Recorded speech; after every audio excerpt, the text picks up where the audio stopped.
POV, driving a manual transmission.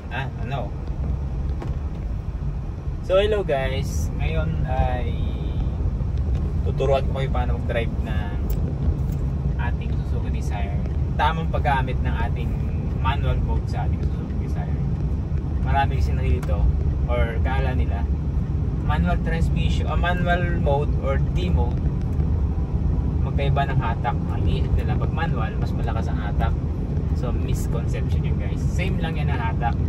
Ginagamit natin si manual kapag trip natin at tayo yung nasusunod sa tayo yung mag-shift ng makina.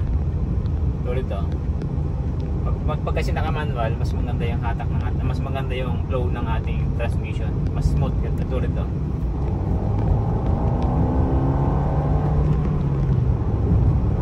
para tayo talagang naka-manual transmission kasi tayo yung nag-decide kung kailan yung makina mag-shift ng kanyang gear. Good thing din to sa kapag mag-overtake tayo, mas magandang gamitin tong manual mode kasi nga hindi mo na kailangan idiin pa yung paa para lang mag-shift or downshift yung ating transmission. Kasi pansin ko kapag naka drive mode lang or auto mode, mas malakas siya sa gas compare sa manual mode. As per my observation na kapag nagbabiyahe ako ng long ride o long run, Quezon, yan, mas matipid ako sa gas kapag naka manual mode. Hindi ko alam baka yung iba kasi based sa experience ko, 4 years na kasi sa akin itong sasakyan na to, hindi nyo akin napapansin. Mas malakas yung arangkada niya kasi tayo yung nasusunod sa kanyang pag downshift ng kanyang transmission. Hindi siya boring kumbaga pag inaantok ako, kasi pag naka-auto mode lang tayo or drive mode, hapak ka lang ng hapak. Ganito, aalagaan mo yung mo, para ka talaga naka-manual transmission. Ang pinagkaiba lang is wala siyang clutch na ginagamit kasi AGS tayo.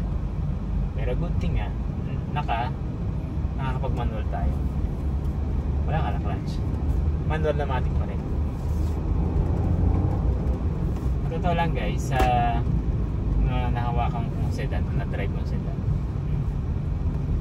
si Suzuki Dzire, yung pinaka magaan, compact compact sedan, madaling i-parking kasi maiksi. Tapos malakas ang hatak kasi nga 4 cylinder to, kahit ito ay 1.2 liters lang ang makina. So andito tayo sa number 1 masikip na daan.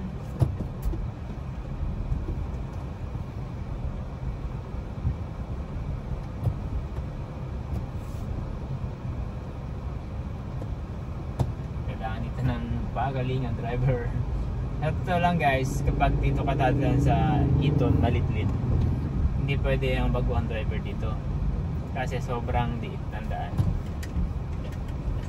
Pagbago kasi mahina pa sa kalkulasyon talaga sa atin dito. So yan, marami akong nalala kayo dumaan dito. Yun lang guys, manual mode or D mode, anong mas preferred ninyo? Naka-auto mode or manual? Ako mas okay sa akin naka-manual. Hindi ako inaantok mag-drive. Mas challenging siya, mas nakakalibang. Mas masarap siya kapag mag-overtake. Yun lang. Bye!